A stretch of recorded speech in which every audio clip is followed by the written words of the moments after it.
Hello everyone, welcome back to Those YG guys. I'm your host Alessandro. So the Yu-Gi-Oh! World Championship 2015 at Kyoto, Japan has pretty much wrapped up hours ago. So the winner of the Yu-Gi-Oh! World Championship 2015 is none other than Shionsuke Hiyama. I hope I pronounce it right. If I don't, I sincerely apologize. From Japan, winning with the Satellarknight deck. So, no surprise there. I think it was one of the more heavily predicted decks. If you look at the Yu-Gi-Oh! World Championship ban list 2015, the ban list, it was one of the few decks that made people consider going into this event. If you are a participant, of course. Not that everyone in the entire world gets to play under the list. I don't know why some people believe that we do, but we don't. But that's a different story right there. But it was a very interesting tournament, especially the final. Shionsuke Hiyama's opponent was Galileo de Obaldia, who is also the champion of the Central American 2015. So, and funny enough, Galileo was piloting a teched out Necros deck, which is a deck that's not something that many people were expecting if you were participating into the event. And yeah, I mean, even if anyone looked at the world ban list, not many people would. Majority of the people would not expect to see Necros to be played, nor at the very least even top or go very far. But it has. And it's gone all the way up to the finals, but unfortunately for the Necros archetype and people who love Necros so much, but then again, I guess they're happy that it didn't win, because you'll see why later on in this video. Due to, I guess, floodgates kind of did them in, which is kind of funny because if you look back in the European Championship 2015, Ito from Israel defeated his Necros opponent just by using mistake.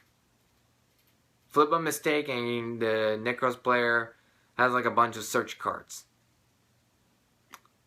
And funny enough, Shionsuke has like Imperial Iron Wall, which is probably one card that many people kind of said, don't bother playing Imperial Iron Wall. There are better cards to fight against Necros, but I mean, the track card did wonders for him. Like, Shionsuke been like clearing out his opponent's board, and also shutting down the option for his Necros opponent Galileo's option to banish the Necros ritual spell card, to search for another ritual spell card, well, any Necros ritual spell card. I mean, it was pretty big, so funny enough, floodgates once again for the win against Necros. I guess you could say that in a sense.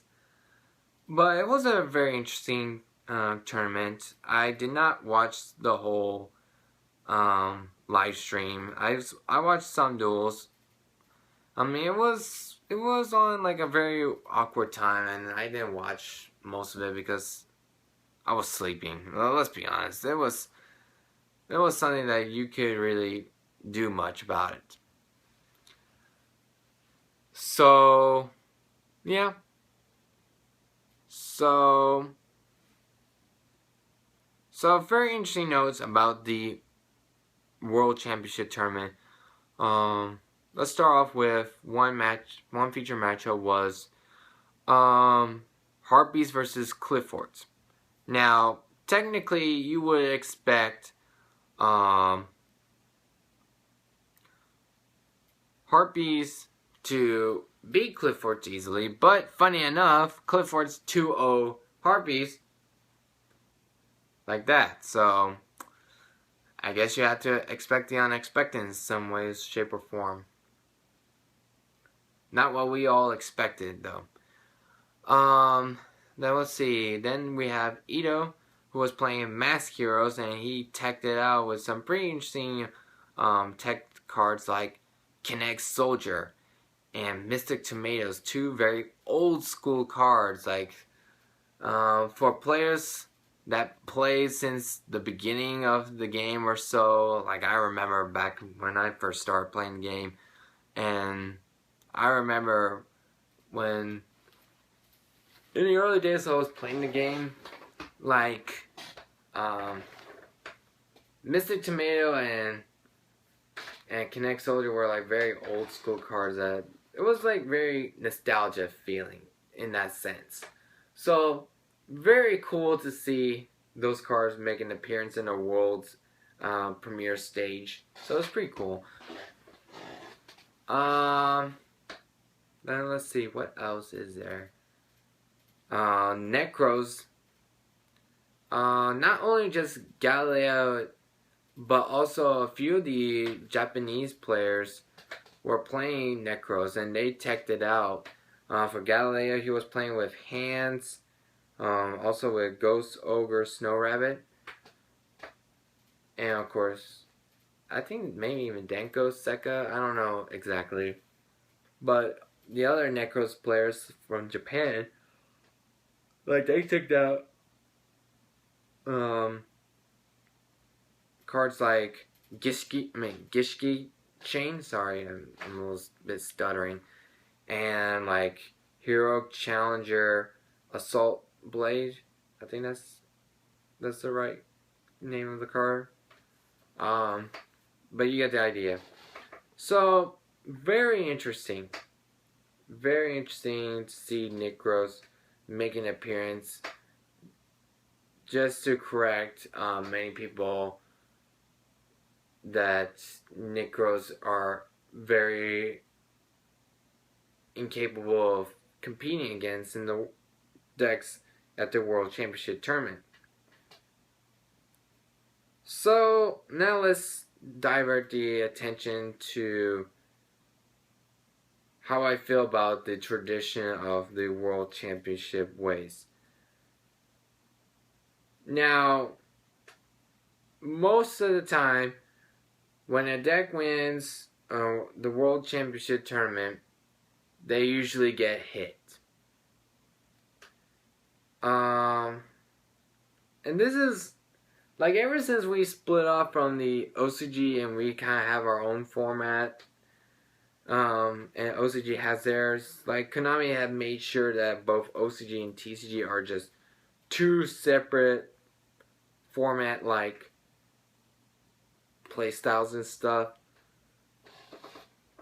I mean, they made it clear, like, oh, excuse me, like the card choices and the card pulls within from both sides are very different. And when they combine both OCG, well, the current, or wherever the closest recent OCG list and TCG, and they merge as one, and that would be the world's ban list. So they kind of go with that. But the thing is that when you combine the OCG and TCG, you cripple a lot of decks. Like Necros, let's be honest, they got quite a good bit of hits. Like Laval Chain, Jin being banned, Necrocycle, Necros of Unicorn, Shriek, Strategist of Necros, and Necros of Bryanak there at 1, especially with Preparation Right and Manju 10,000 Hands at 2. Of course, Rhoda's at 1 because OCG has it with 1. So you kind of have to go along with the least common factor, though, for both sides into account. So yeah, but and of course you have like Shadol's having Construct being banned, and Armageddon Knight, Mathematician, Curry Bandit, El Shadol, Fusion, and Sinister Shadow games at 1. I mean, you cripple a lot of decks, to be honest, and I don't know if that's like a good indicator saying like, well, if a deck wins Worlds, then they should get hit, because it's like, I don't know. That's just, it's kind of weird in a sense. Now, before someone asks, like, how did they make the ban list for the Worlds? Before someone asks, BAs are not allowed. Burning Abyss. Also, some of the OCG exclusives are not allowed, so I guess to some people's happiness that Cyber Dragon Infinity is not allowed as well. And also, cards from Clash of Rebellion is not allowed as well. So, I guess that has some impact on Wavering Eyes, I believe. So, that too is a pretty interesting one, to say the least. So, honestly,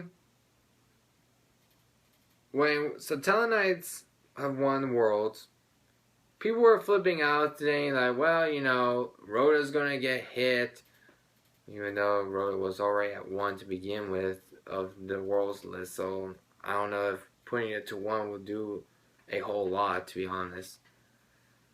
Or even like hitting Deneb or Altair or Stellar Nova Alpha, and some also talk about Satellarknight Trevor getting hits. I mean, it's,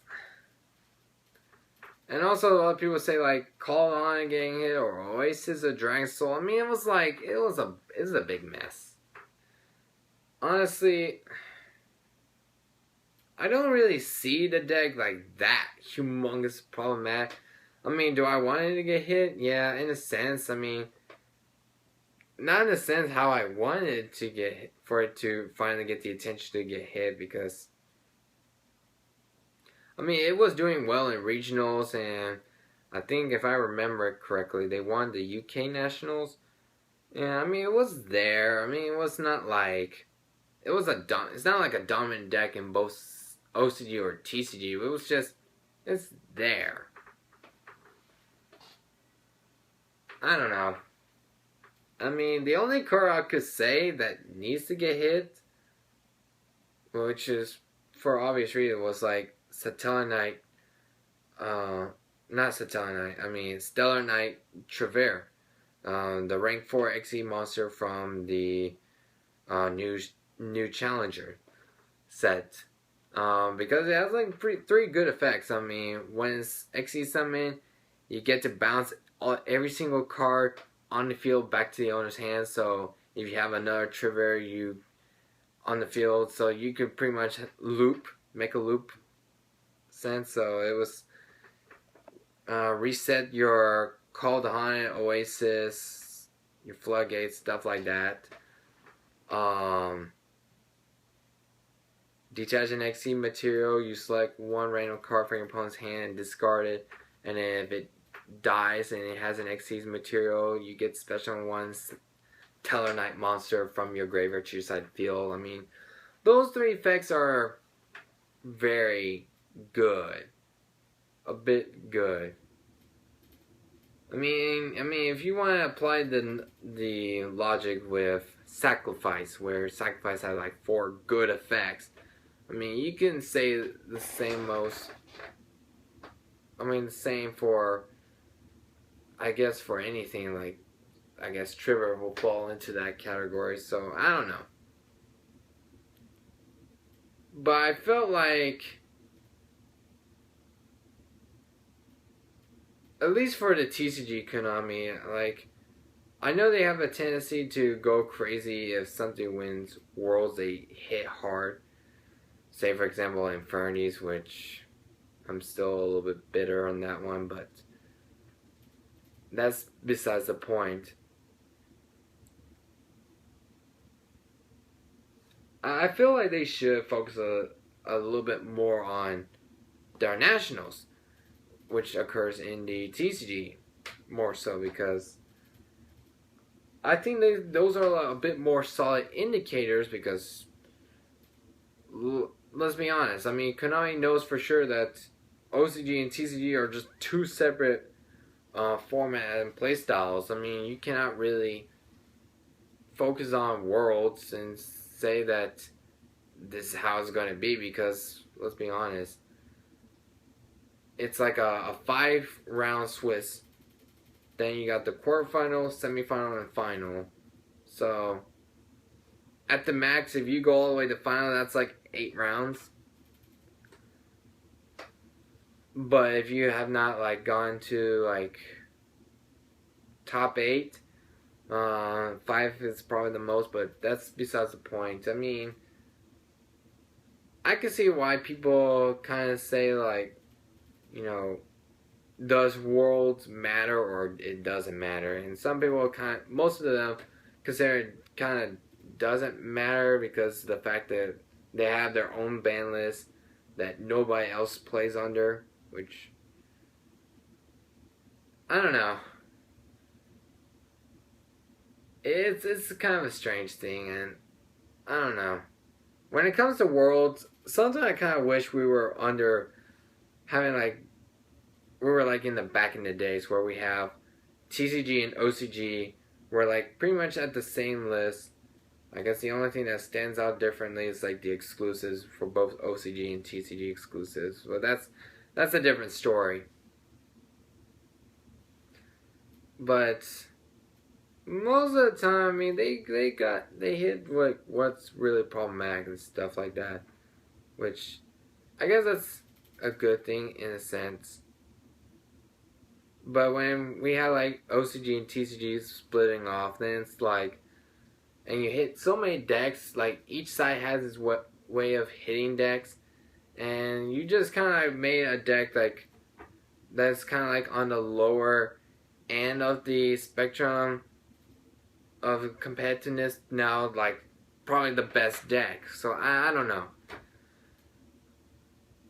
I don't know how I personally feel, and honestly, I don't even know when is the next ban that's going to come out for the TCG side. So, I mean, sooner or later we'll know. So, leave a comment down below what you guys think about the World Championship Tournament 2015. Also, fun fact, they do post video on their YouTube channel, which is the Yu-Gi-Oh! OCG CH. I will have a link to that channel in the description box down below, so you can finally watch it if in your own spare time. So yeah, I mean, I think this is as far as I can really say for this tournament, and leave a comment down below what you guys think about the tournament. What do you think about, do you think Satellarknight really need to get hit hard because it won Worlds? Or how do you feel about the logic behind the decks getting hit at Worlds? Or, I don't know. Like, back when we were like together with OCG and TCG, the most recent thing I would say, like, if there were decks that were very big on both sides and very oppressive, say for example, the most recent one I could think of off the top of my head is like Dragon Rulers at full power with the Baby Rulers and Super Rejuvenation and all the power spells. And of course you have spellbooks with their Spellbook and Judgment and their 3 Fates and so on and so forth. That's where I can understand a lot more of hitting them really hard. But when it comes down to, like, you know,